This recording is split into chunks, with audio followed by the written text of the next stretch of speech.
కార్తీక దీపం సీరియల్ ఈరోజు ఎపిసోడ్లో శివనారాయణ కార్తీక్ తోటి గురువుగారు చెప్పిన ప్రమాదం గురించి మాట్లాడుతూ ఉంటాడు. నా గురించి నాకు భయం లేదురా, కానీ మిగతా వాళ్ళకి ఏమైనా జరిగితే తట్టుకుని నిలబడే వయసు కాదురా నాది. ఎవరి మొహం చూసినా భయంగానే ఉంది. అప్పుడే నాకు నా కూతురు కాంచన గుర్తొచ్చింది. చాలా రోజుల తర్వాత నా కూతురు మొహంలో ఆనందం చూశాను. తన తల్లి తన ఇంటికే మనవరాలుగా రాబోతుంది అన్న ఆనందంలో ఉంది. ఆ ఆనందం దూరం చేయకూడదురా.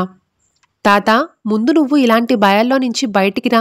ఎప్పుడూ నువ్వే చెప్తుంటావు కదా, దైవశక్తి కంటే సంకల్పశక్తి గొప్పదని. నేనిప్పుడు సంకల్పించుకుంటున్నాను. నా తాత కుటుంబానికి కానీ, నా కుటుంబానికి కానీ, నాకు పుట్టబోయే బిడ్డకు కానీ ఏ ప్రమాదం రానివ్వనని నీకు నేను మాటిస్తున్నాను. నీ భయాన్ని నాకిచ్చేయి. నువ్వు ఏదీ జరగనట్టు ఎప్పట్లాగా అంతా మర్చిపోయినట్టే సంతోషంగా ఉండు. నీ మొహంలో భయాన్ని ఏ కన్నీళ్లు చెరపలేవు.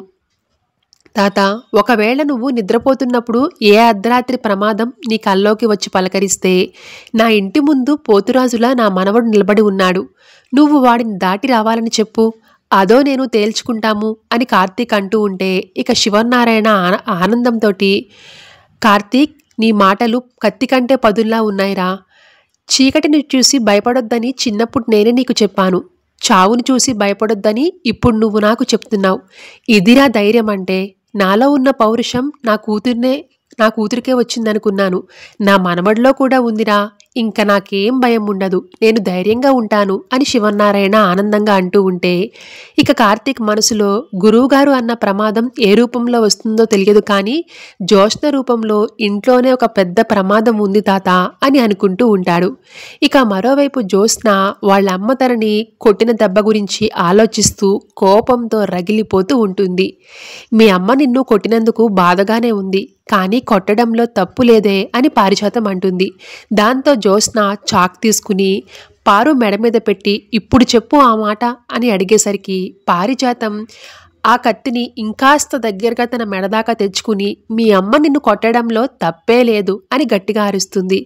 దాంతో జ్యోత్స్న కోపంతో రగిలిపోతూ, నేను పొడుస్తానన్న భయం లేదు, నువ్వు మాటంటే బాధపడతారు అన్న ఆలోచన లేదు. ఏమైంది మీ అందరికీ? మా అమ్మ నాకు సపోర్ట్ చేయకపోయినా ఐ డోంట్ కేర్. నీకేమైంది? నేను మాట్లాడిన దాంట్లో తప్పేముందే అని జ్యోత్స్న అంటూ ఉంటే, దీప కడుపు గురించి తప్ప నువ్వు ఏం మాట్లాడినా నేను సపోర్ట్ చేసేదాన్ని. నువ్వు కడుపు గురించి మాట్లాడితే మీ అందరికీ మీ కాన్పులు గుర్తొచ్చాయా అని జ్యోత్స్న అంటూ ఉంటుంది. నువ్వు అలా మాట్లాడడం తప్పే. మాట్లాడడమే తప్పైతే కడిపే లేకుండా చేస్తే ఇంకా ఎంత పెద్ద తప్పో అని జ్యోత్స్న అనేసరికి పారిజాతం ఒక్కసారిగా షాక్ అవుతుంది. నువ్వు సరిగ్గా దీప కడుపులోని బిడ్డ ఈ భూమి మీదకి రాకూడదు, దాని బిడ్డ భూమి మీదకి వస్తే నీకేమైందే అని పారు అంటూ ఉంటే, ఇక జ్యోత్స్న దాసు అన్న మాటల్ని గుర్తు చేసుకుని, దీపకు బిడ్డ పుడితే ఏమవుతుందో నాకు తెలుసుగా గ్రాని అని మనసులో అనుకుంటూ ఉంటుంది జ్యోత్స్న. అడుగుతుంటే మాట్లాడవేంటే? ఆ దీప ఇప్పుడు కార్తీక్ భార్య. వాళ్ళిద్దరికీ బిడ్డ పుడితే నీకు వచ్చిన నష్టమేంటి అని పారు గట్టిగా అరుస్తూ ఉంటే, పుట్టబోయే బిడ్డ ఈ ఇంటి 4వ తరం వారసత్వం. దీపనే లేకుండా చేయాలి అనుకుంటే దాని బిడ్డను ఎలా ఉండనిస్తాను అని జ్యోత్స్న అనుకుంటూ ఉంటుంది. అడిగేది నిన్నేనే, అలా మౌనంగా ఉంటావేంటి అని పారు అంటూ ఉంటే, నాకు నచ్చలేదు అని గట్టిగా అరుస్తుంది జ్యోత్స్న. బావ వారసత్వం దీప కడుపులో పెరగడం నాకు అస్సలు నచ్చలేదు. దీప కడుపు గురించి తప్పుగానే మాట్లాడితే ఊరుకొని మన వాళ్ళు ఏమైనా చేస్తే ఊరుకుంటారా అని పారు అంటే, నువ్వు బిడ్డల్ని మార్చేవు, ఏమైనా చేయగలిగారా? అప్పుడు కార్తీక్ గాడు పసివాడే, కానీ ఇప్పుడు రావణాసుడి 10 తలలను కూడా ఒక్క బాణంతో తెగ్గొట్టగల రాముడు ఉన్న బలం వాళ్ళలో ఉందే అని పారు అంటూ ఉంటే, ఇంకా బావామరదళ్ల బంధం ఎక్కడుంది గ్రాని? దీప మెడలో వేసిన 3 ముళ్లతోనే అది చచ్చింది. నేను నా జీవితాన్ని అనుకున్నట్టుగా లేకుండా చేసింది ఎవరు? ఆ దీపే కదా. దాన్ని నేను ఏమీ చేయలేదంటే నా అంత చేతగాని దద్దమ్మ ఇంకొకరు ఉండరు గ్రాని. జ్యోత్స్న, మరొక్కసారి ఆలోచించవే. ఆలోచించడానికి ఏమీ లేదు గ్రాని. దీప కడుపులో బిడ్డకి కడుపులోనే 100 ఏళ్ళు నిండిపోవాలి. నేనైతే ఆ బిడ్డని ఈ లోకాన్ని చూడనివ్వను, బ్రతకనివ్వను అని జ్యోత్స్న అనేసరికి ఇక పారు ఒక్కసారిగా షాక్ అవుతుంది. ఇక మరోవైపు దీప కిచెన్లో కాయగూరలు కట్ చేస్తూ ఉంటే కార్తీక్ వస్తాడు. నేను కట్ చేస్తాను అని అంటూ ఉంటే, పర్లేదు బావా, నువ్వేమైనా పని ఉంటే చూసుకో అని దీప బాధగా జ్యోత్స్న అమ్మ అన్న మాటల్ని గుర్తు చేసుకుంటూ ఉంటుంది. నోరు జారినందుకు చెంప పగిలిపోయింది. ఇంకెందుకు ఆ మనిషిని గుర్తు చేసుకుంటావు? మనసులో ఇంత నీచమైన ఆలోచనలు లేకపోతే అలాంటి మాటలు వస్తాయి బావా. అత్త కడిగి పాడేస్తుంది కదా, అది మురుగుంట. పసుపు నీళ్లతో ఎన్నిసార్లు శుభ్రం చేసినా శుద్ధి కాదు. మురుగుంట నీ మనసులో ఎందుకు మోయడం? వదిలే అని కార్తీక్ అంటే, అది కాదు బావా జ్యోత్స్న అని అంటూ ఉంటే సుమిత్ర అక్కడికి వస్తుంది. మీరు దీని గురించి ఆలోచిస్తారని తెలుసుకుని మాట్లాడడానికే వచ్చాను. అదేం కాదులే అత్త, ఏం కర్రీ వండాలని దీప అడిగితే టమాటా కాజు బాగుంటుందని చెప్తున్నాను. ఇంక నువ్వు ఆపరా. జ్యోత్స్న అన్న మాటలకి నేనే బాధపడ్డాను. ఆ మాటలు పడ్డ దీప ఎంత బాధపడాలి? బాధ లేదు అని నేను అనను, కానీ నువ్వు సారీలు సంజాయిషీలు ఇచ్చుకోవాల్సిన అవసరం లేదు అత్తా. చూడు దీప, నేను నీ బాధని పోగొట్టడానికి వచ్చాను. నాకు ఏదైనా బాధ ఉంది అంటే అది నీ గురించే. నీ కడుపులో ఉన్నది బిడ్డ గురించే. ఆడది గర్భవతిగా ఉంటే గర్భగుడిలో ఉన్నంత దేవతతో సమానం. అలాంటి దేవతని ఎవ్వరూ తప్పుగా మాట్లాడకూడదు. కానీ నా కూతురు మాట్లాడింది. నేను కొట్టిన దెబ్బ దాన్ని చంపక తగిలింది. కానీ జ్యోత్స్న అన్న మాటలు దీప మనసుకు తగిలాయి. ఒక మనిషిని అకారణంగా మనం ఒక మాట అంటున్నామంటే ఆ మనిషి మీద మనకు పగైనా ఉండాలి, ఈర్ష్యైనా ఉండాలి.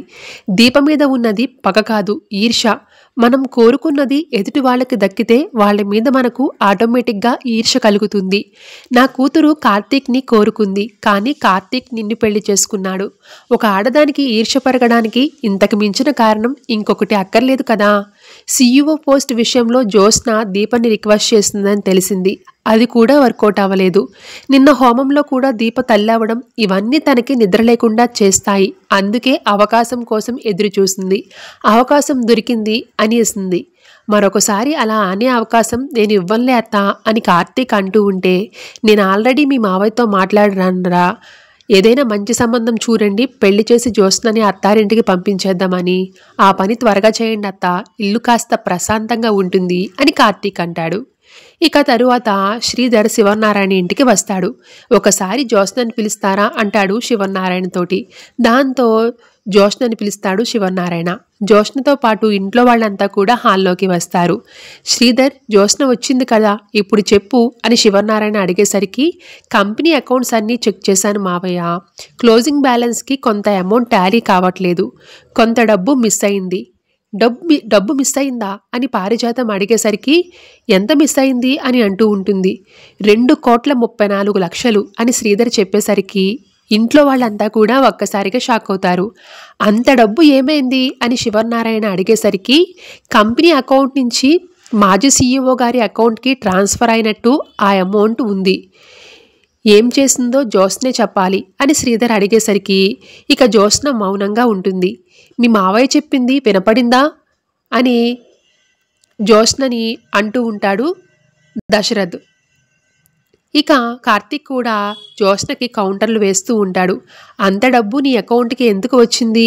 ఆ డబ్బుతో నువ్వేం చేశావు అని దశరథ్ కూడా అడుగుతూ ఉంటే, మీ డాడీ అడుగుతున్నారు కదా, సమాధానం చెప్పు అని సుమిత్ర అంటుంది. కంపెనీకి ఎందుకు నష్టం వచ్చిందా ఇప్పుడు అర్థమైంది అని శివనారాయణ అంటూ ఉంటే, పెద్ద మేడం గారు పర్సనల్ ఖర్చులకి వాడుకున్నారేమో అని కార్తీక్ అంటాడు. ఒరేయ్, నీ వెటకారం కాకపోతే పర్సనల్ ఖర్చులకి ఎవరైనా అంత డబ్బు వాడుకుంటారా? మన కంపెనీ పేరు చెప్పి ఏ ట్రస్ట్కో దానం చేసి ఉంటుంది. దీనికి అసలే దానగుణం చాలా ఎక్కువ అని పారు అంటూ ఉంటే, మేడం గారికి ఒక్క దానగుణం ఏంటి, జాలిగుణం, సేవాగుణం, ప్రేమగుణం, సకల గుణాలు మేడంలోనే ఉన్నాయి. కాకపోతే పారు, ట్రస్ట్కి ఎవరు పర్సనల్ అకౌంట్ నుంచి ట్రాన్స్ఫర్ చేయకూడదు, కంపెనీ అకౌంట్ నుంచే ట్రాన్స్ఫర్ చేస్తారు. తను చేసిన దానం గురించి ఎవరికీ తెలియకూడదని అలా చేసిందేమో అని పారు అంటూ ఉంటే, అలా చేయాలంటే అది సొంత డబ్బై ఉండాలి. కంపెనీ డబ్బు వ్యక్తిగత అవసరాలకు వాడితే according to our company rules చట్టపరమైన చర్యలు తీసుకోబడతాయి. అంటే నా మనవరాల మీద కేసు పెడతారా అని పారు అంటూ ఉంటే, పెడతారా కాదు, పెట్టాలి, అది కూడా చైర్మన్ గారే పెట్టాలి అని కార్తీక్ అంటాడు. వాడు ఏం మాట్లాడుతున్నాడండి అని పారు అంటే, నిజాలు మాట్లాడుతున్నాడు అని శివనారాయణ అంటాడు.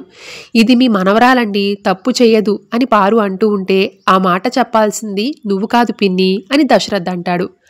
అల్లుడు కదా అని సీఈఓ పదవి ఇస్తే అత్తారింట్లో నిప్పు పెడుతున్నాడు అని పారు అంటూ ఉంటుంది.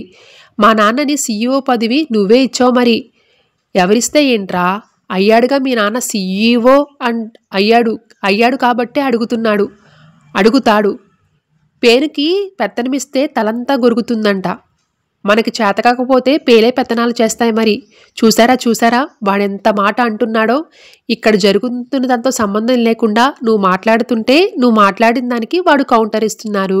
ఇద్దరికిద్దరు సరిపోయారు అని శివనారాయణ అంటూ ఉంటే ఇక జ్యోత్స్న వీపి మీద ఒక్కటి ఇచ్చి, ఇంత జరుగుతుంటే మాట్లాడుకుంటా అలా నిలబడి చూస్తావేంటే, మాట్లాడు అని పారు గట్టిగా అరుస్తుంది.